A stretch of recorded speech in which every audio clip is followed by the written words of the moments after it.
Hello, I am Hallie and I am the girl behind Screaming Cannon Designs.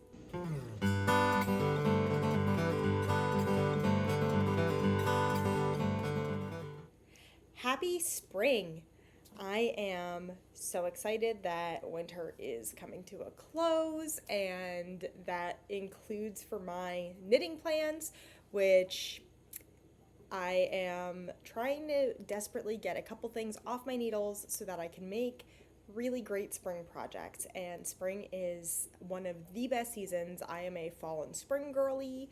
I like that nice moderate weather. I am in the northeast of the United States, so our summers tend to get really hot and our winters do tend to get pretty cold, uh, which explains my excitement for this, warmer weather coming in.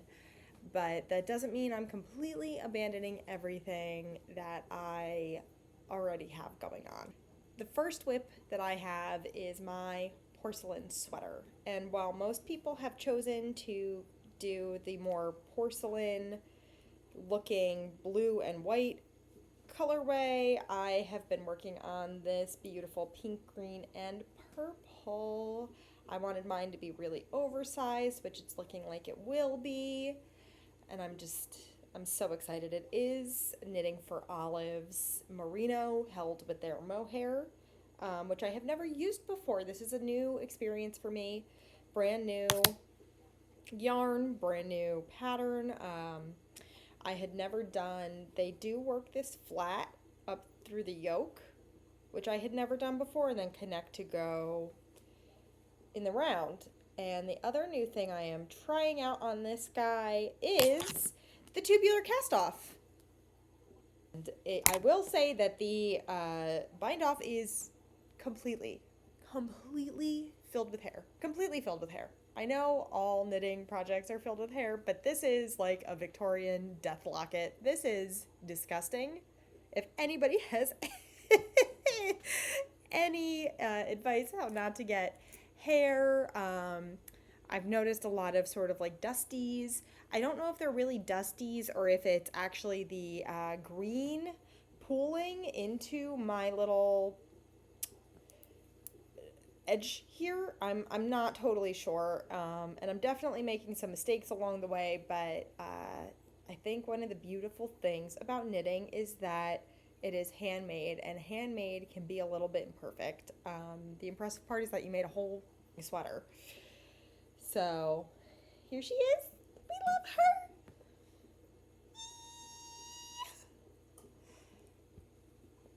That's the one I'm definitely the most excited about. Oop, I dropped all of that yarn. And the tangles. The tangles in this thing too. The bind off, not the yarn itself. The yarn is beautiful. I am so happy I tried that out, and I will be using it again. I did get some extra of the blue, or I'm sorry, not the blue, the green and the purple, because I went by the pattern, but then I wasn't really thinking like, oh, I'm splitting this in half. And my second whip that I really hope to get off of the needles within the next month or so, this springtime, is my bovine tank. Ooh. Can you see a pattern? I really like pink. I'm in my nice little Monday sweater. It's all pink too. I do love pink. So this is the bovine sweater. Or I'm sorry, I've just been talking about sweaters. So this is the bovine tank by Park and Knit. It was actually the very first project that I picked up to start knitting again when I said, I want to be a garment knitter. So this is from May of 2021. I started this in May of 2021. I drove my butt up to Maine to see my oldest friend and take a little vacation, and I cast this on. I had never done intarsia before. Intarsia is hard. And you can definitely see some little quirks in it, some little oddities, and at that same time, as I was working on this pretty slowly because I wanted to, just get back into it, I also got into a test knit. And that test knit happened to be for a shirt. I had already done the tank version of it. So this is all going on while I'm in the middle of knitting this beautiful tank here. And I had put this down, made the other tank, got into a test knit, which was so fun, but between knitting 4 straps for that other tank and then the test knit, I put this down and I never picked it back up.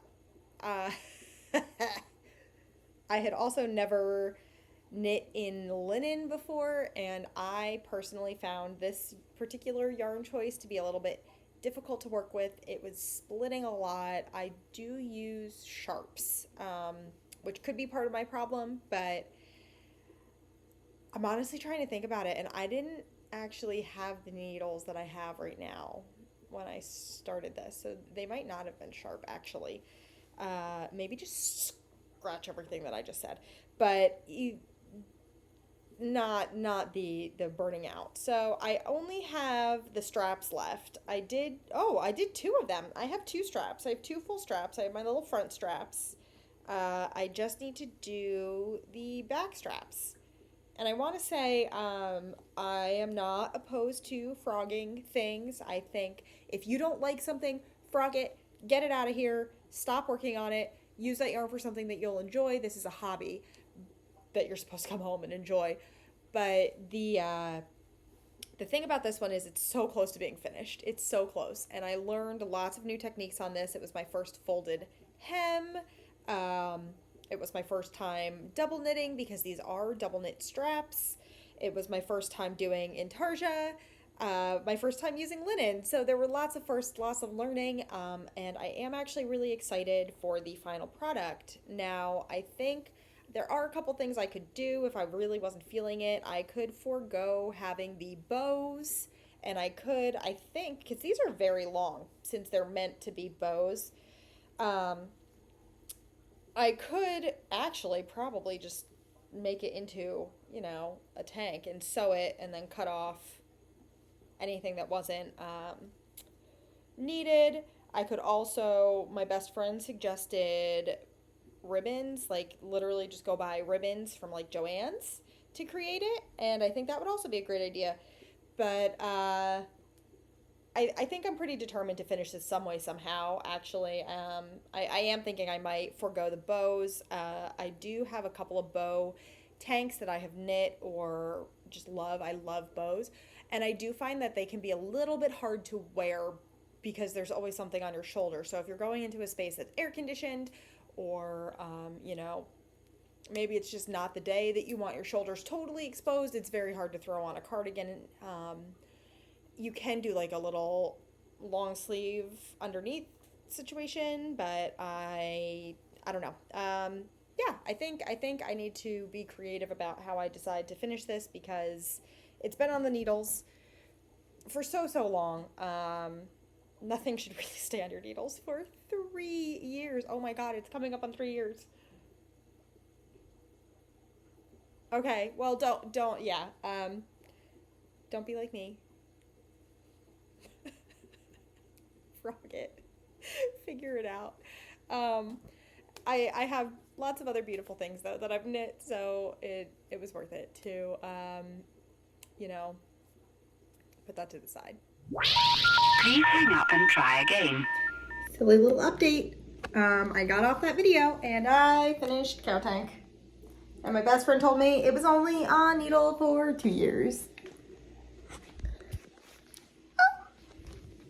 And with that, I'm gonna close out on things that I'm currently working on and move looking towards the future. I am very excited to start knitting, not cold weather sweaters. I've been very focused on sweaters. I got my beautiful Monday sweater done. I want to say in late December, early January. I took a little week break and then I cast on porcelain sweater. So I've been working on sweaters nonstop since Christmas time. I'm trying to remember if I started Monday a little before or after Christmas, but it was in that time period. And I have finished a couple other things. I finished a dog sweater for my beautiful, adorable little Danzig. I love him. I love my puppy. He is a King Charles Cavalier. He is about 5 or 6 months old now. And I made him a little sweater because it was very cold for him. And I've been asked to make a couple more. So I do have some dog sweaters up on the array. I do use Maria's Blue Crayon free pattern, um, and it's a crochet pattern. I do both knit and crochet, and I really like crochet for accessories and for smaller projects that I kind of want to go quickly. I like it for its durability, especially for like a dog sweater. I knit mine out of an Eddie Bauer yarn from Joann's. Um, and I'm actually making 2 more for my mother-in-law and her adorable pups. That will be probably out of Red Heart Super Saver to, I just think for dogs especially, like something that's acrylic that's really going to just hold up, or, it was a quick knit, so it doesn't really matter if they chew on it or roll in the mud. Uh, Next thing I'm very, very excited for is book covers. I would like to crochet myself some book covers. And if you can't tell, I'm pretty excited to crochet. I just got into the multiverse that is Sarah J. Maas.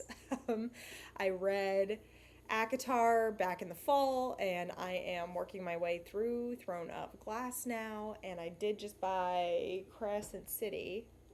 So Crescent City will come eventually, and I am toting those books everywhere with me, and I really, really want, to keep them. I have paperbacks. I'm not somebody who's that concerned with my books staying like pristine, but I am also a tote bag girly, and throwing your book in a tote, you definitely get them a little bit crummy, and I don't necessarily want them to be gross. So I looked up a few book cover patterns. The first one is Love Letter by Pearls and Top Knots. It is so cute. I love hearts. I love love. I love. It's just so cute. So I'm obviously here for the frills and the extras and the cute and the hearts, and I love that. So this one looks nice and easy, as well as very, very cute.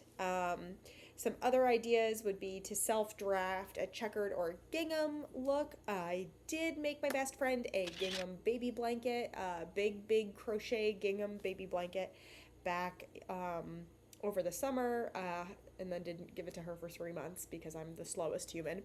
But I figured if I could do a big blanket, I could definitely translate that to a smaller pattern and, make that into a book cover. Another one would be like a giant granny square, possibly. There are just so many beautiful granny squares now. And those are so nice because they're kind of mindless to work on. So to fold it like an envelope, make a little granny square, have it cover your book, make it, put a little button on so that it can, close.